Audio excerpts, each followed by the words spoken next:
Good afternoon and welcome back to the 2021 PGA Championship here at the Ocean Course in Kiawah Island, South Carolina. We are pleased to be joined by two-time PGA champion Rory McIlroy. Rory, welcome back for what is your 13th career PGA Championship. And you're back on familiar ground, some good memories, I would imagine. Looking back at that win in the context of to the moment, the longest golf course in major championship history, only to be bested this year, and one of those highest scoring averages on that Friday. Was that about as good as you can play that week 9 years ago? Yeah, it's up there. And it's funny. I wasn't playing very well coming into it. I think I'd missed like 4 of my last 6 cuts. Played okay in Akron the week before, finished like 5th, but sort of got here to this course, and some weeks you just have a good feeling. Some weeks you just sort of go with it, and that was one of those weeks. It felt good, and I got off to a good start. I took advantage of the benign conditions on the first day, and probably the best round of the week for me was the Friday. As you said, I think the scoring average that day was 78. I think I shot 75, which I was delighted with. And then, played really well over the weekend. But yeah, it's 9 years ago. It seems longer ago. It seems like there's been a lot of time that's passed, and I feel like I'm a different person and a different player, and it's a different time of year. Probably going to be a different wind than we played in than the last time. So it's going to play like a completely different golf course. So, I played great here last time, obviously, and won my first PGA and my second major. But just because I did that doesn't mean that I'm going to find it any easier this week than anyone else. It's a really tough test, especially when the wind's blowing like this. Those last few holes out there are brutal, and it's going to be a great test. And but yeah, look, I've maybe got some better memories and better vibes here than most of the other guys do, and that's obviously nice. But I'm not sure it's going to enable me to play any better. But it is nice to be back. Good. Let's hit the floor for some questions. Let's start out with number 7 here. Hey, Rory. I'm just curious, like, on a windy day like this, there's a lot of wind, there's a lot of factors, you're maybe going through a lot of numbers. How do you, when you're on the course, like, clip out of that mode and then focus on, like, the shot at hand? Once you pull the club, you step into the shot, suddenly you have to put all this thought that you've just gone through to the side. Like, what's that process like, and how do you do it?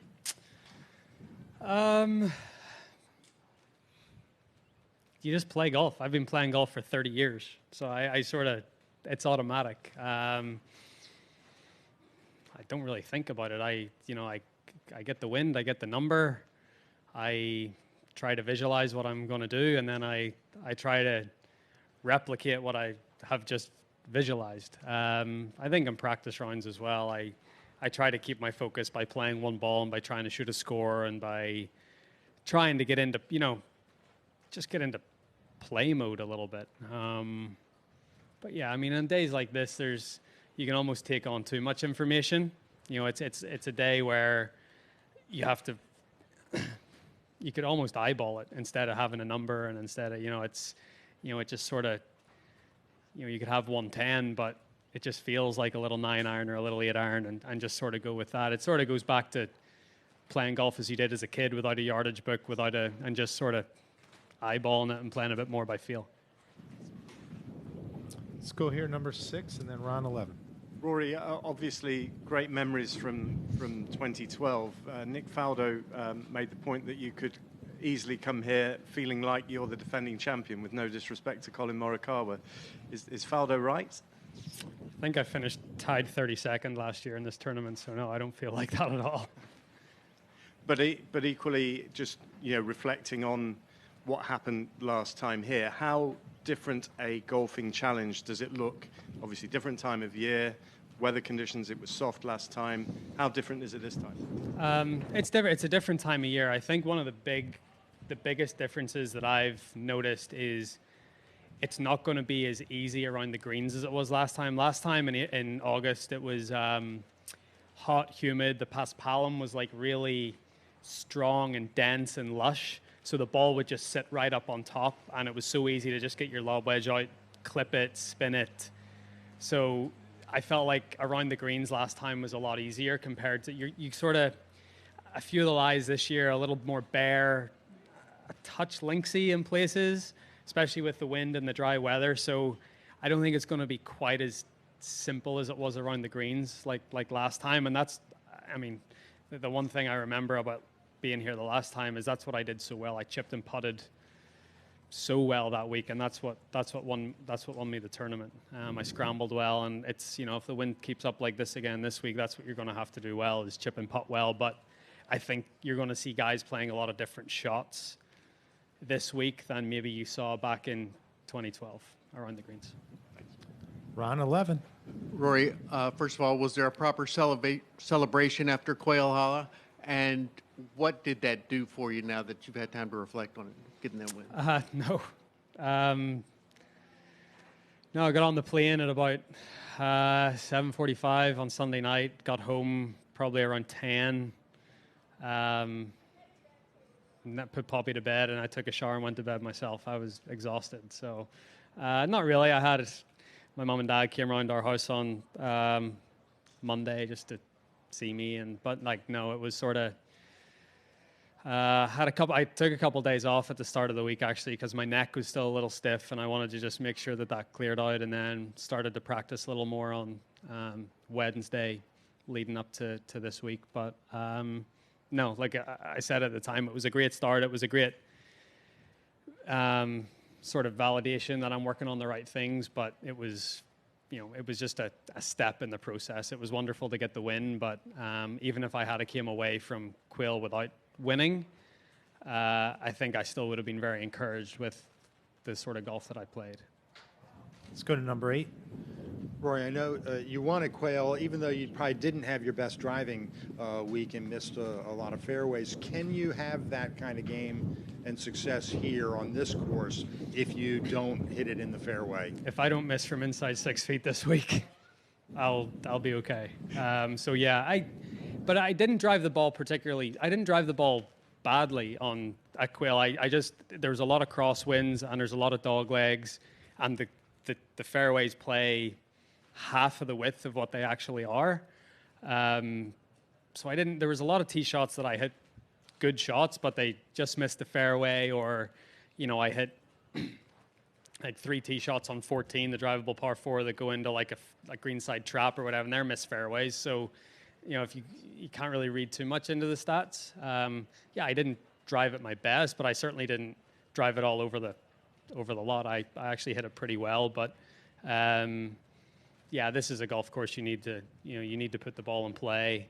But you've got pretty wide fairways here. I think, visually, like all Pete Dye courses, it's pretty intimidating off the tee visually, but then when you get up there, you realize you've got quite a bit of room. And I've always, I remember back in 12, I liked it because there's a lot of targets on the horizon here that you can pick out and really focus in on your targets. Even if you're maybe hitting into a big expansive fairway, you can pick out TV towers or houses in the distance or trees, and that makes it a little easier. Let's go to number 9, Bob, and then we'll zoom out for a few. Hey, Rory. Just curious your thoughts at this point on the Olympics. It's obviously going to not be the experience that everybody would have hoped, and I wonder if that impacts your thinking at all about it. I've had some players that have bowed out, maybe more for scheduling reasons, but still. Yeah, no, it's certainly not going to be the authentic, Olympic experience that you would normally get. But it's the times that we're living in, I guess. Sort of no different than when you go over and play a tournament in Asia anyway. You see the golf course in the hotel, and that's sort of it. So it's not going to be that much different to what we play when we go over and play, the HSBC or Zozo or CJ Cup or whatever. So, but yeah, it's not ideal, but it's still a good opportunity to do something that I've never done before, and I'm at least looking forward to as this is my 13th PGA Championship. I've been around now for a long time, so it's sort of rare to be able to do something for the first time again, and I'm sort of looking forward to that. All right, let's zoom out to Daniel Rappaport. Daniel, you're with Rory. Go ahead, sir. Yeah, hey Rory. I'm wondering if, as last week sort of settles in, are you surprised at all at how quickly you're making progress swing-wise? And does a week like that change your expectations of what's reasonable to expect from yourself this week and in the near future? Yeah, I mean, I've always said when you're in the thick of it, it always seems further away than it is. And I guess the big thing that I was really encouraged with at Quail Hollow is, it's my first time really getting myself into contention in a while, and to have those thoughts and movements sort of hold up under that pressure, trying to win a golf tournament, coming down some really tough holes. That's what I was really pleased with. The 2 shots on 16, the tee shot into 17. Obviously the tee shot in the last wasn't great, but I got away with it. But those 3 shots coming, to hit the shots exactly the way I wanted to and play those holes very well with the lead, that's something that I haven't been able to do probably over the last 18 months, going back to the start of 2020. So I was very encouraged with that. So yeah, it's something I'm just going to have to continue to work on, and I want to get better. I want my game to get better. I want to become more consistent. I want to be in those positions more often than I have been, and that'll just mean keeping the head down and putting in the work. And I've been doing that for the last couple of months, and it was nice to see some results pretty early on. But I feel like there's still a long way to go. Another Zoom call here, Roy, from Dan Moriarty. Go ahead, Dan. Rory, you mentioned your win here in 2012 feeling like a lifetime ago. How much has your life changed since that win? A lot. Yeah, a lot's changed. I'm in a completely different place in my life. Yeah, everything's changed, really. Yeah, I feel like a completely different person. So, yeah, a lot's changed. I think a lot's changed for the better. And yeah, I'm standing up here probably more confident in myself, happier with where I am in my life, and yeah, just sort of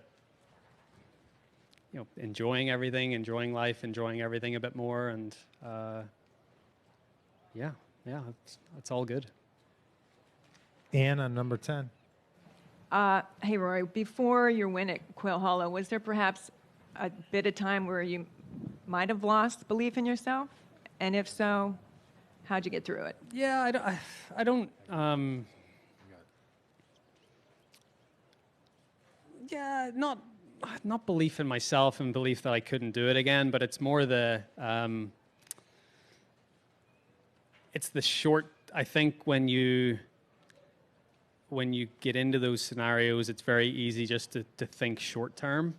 Think of quick fixes, think of, okay, what can I do to try to get this better for next week, or where you really have to take a step back and try to look at the big picture and be like, okay, what do I need to do to, be in the place I want to be in 6 months' time? And then that takes pressure off yourself. You're like, okay, this is a gradual process, and sort of take it step by step.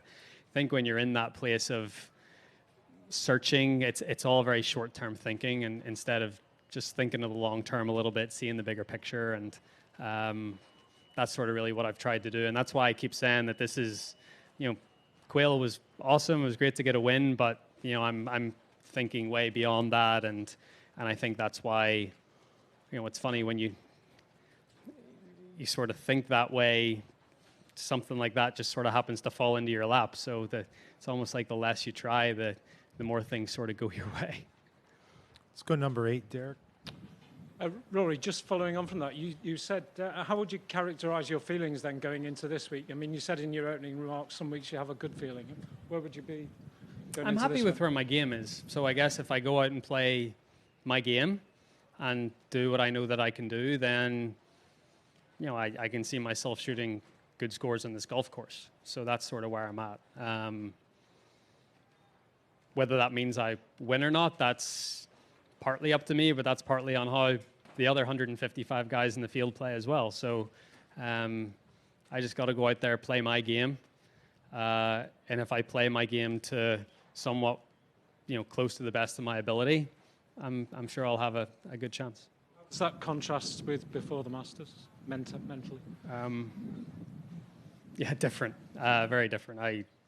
I was, you know, I went into the Masters searching and, you know, feeling like I was somewhat on the right track, but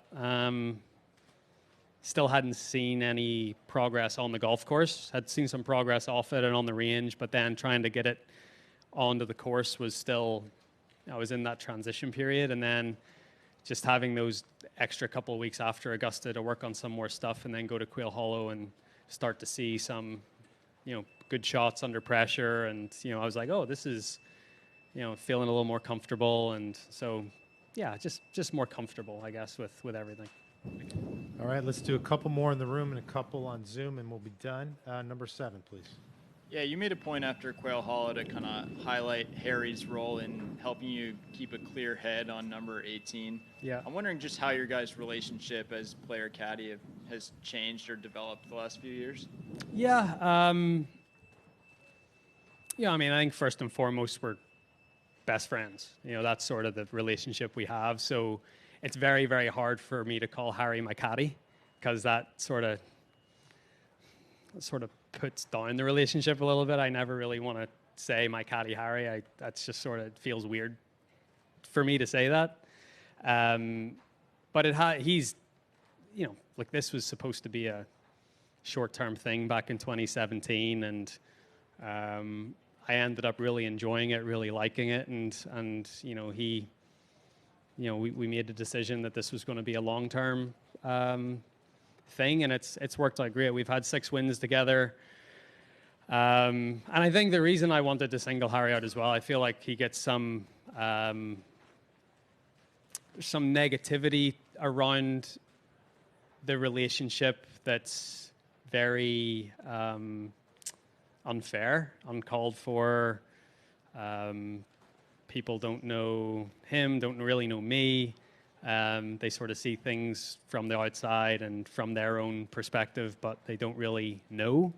So I wanted to make a point of, you know, Harry was 100% the person that told me not to hit that ball in 18 in the creek, and if it wasn't for him, I probably would have lost the tournament because I'd be probably still trying to hack it out of there. So, but I'm like a dog. If I see a golf ball, I want to hit it, or, you know, I'm like, it's there. It's like someone puts a football in front of me, I'm going to want to kick it. So I saw the ball, I wanted to hit it, and he's like, let's just think about this. So that was the reason I wanted to single it out, because it was a big decision, and he kept a cool head when maybe I wasn't in the best place. And because of that unfair criticism that I think he's gotten over the last couple of years, I wanted to just make a point of, you know, we know what we're doing out there. If, you know, it's all these armchair critics are, you know.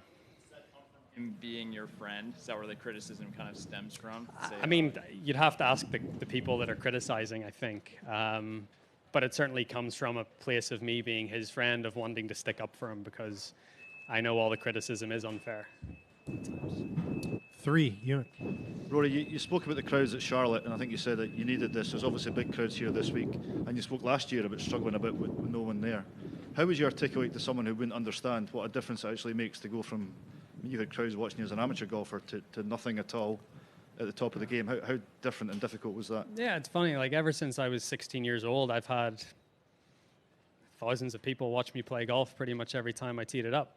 Even going back to amateur golf, and so then not having that, playing in that environment for 14, 15 years, and then sort of going the complete opposite it's just different. It's like I said at the time, it was like playing practice rounds, you know, and it's easy to lose concentration, and like it's a, you know, everyone's used to a certain environment, to whether you work or whatever you do. And it's a bit like I watched the Champions League semifinals a couple of weeks ago, and those guys playing that for the first time in their careers, and they're playing in an empty stadium. I mean, that just must be terrible. Like, that's not at all how you dream of, being in a squad like that and playing in a massive game. You want to play in front of people, and you want to feel that atmosphere. And, it's unfortunate that in these times, a lot of people don't have that experience, but I am glad that we're getting back to some sort of normality. And when you hit good shots and hole putts, there is claps and roars and encouragement. And, I feel like that's all a part of tournament golf and competitive sports at the highest level. And just happy that that's starting to come back. Was there maybe occasional annoyance or irritation at spectators before that you would now not Yeah, care about? I mean, love the mashed potatoes guys. Again, it's like, I don't even care about the stupid comments anymore. I'm just happy that everyone's back here. Zooming out to Brian. Brian Keogh, go ahead, sir. Yeah, Rory, just wondering, what were you seeking when you reached out to Bob Rotella, and what did you get from that chat that you had with him? And just following on from that, what? Go ahead. No, I'd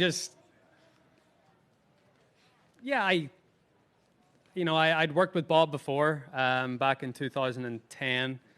Actually worked with him in the lead up to winning Quail Hollow for the first time. And then, I've worked with Brad Faxon for the last 3 years, and Brad speaks so highly of Bob, and he just thought it would be a good idea for us to get together and have a chat. And we ended up spending like 5 hours together at the Grove one day and had a really good time. And it just sort of went from there. Look, it's nothing that I haven't heard before, but Bob just puts it in a way that is so simple and can make you laugh, and some of the stories that he can tell and some of the stories that you can relate to yourself in some ways. It was a really fun day, and I got a lot out of it. I talked to him on the phone on Saturday. So yeah, we're in touch, and we're, it's hard to say that we're working together, but we're in contact every week, and I really value his input. Last question, Rory. We're going with Lucas. Lucas in Canada. Go ahead, sir. Hi, Rory. You talked a bit earlier about the 2012 PGA Championship win, but I'm just curious from your perspective, when you look back at that victory, how big was that moment for you, winning your second major at that moment in your career? Yeah, it was huge. A lot of guys have won one major, but it's a big hurdle to get to the second. And so it was good to get that monkey off my back, especially here, playing so well. So yeah, it was a big deal. I definitely didn't want to be stuck on one for a long time, so happy to get that second.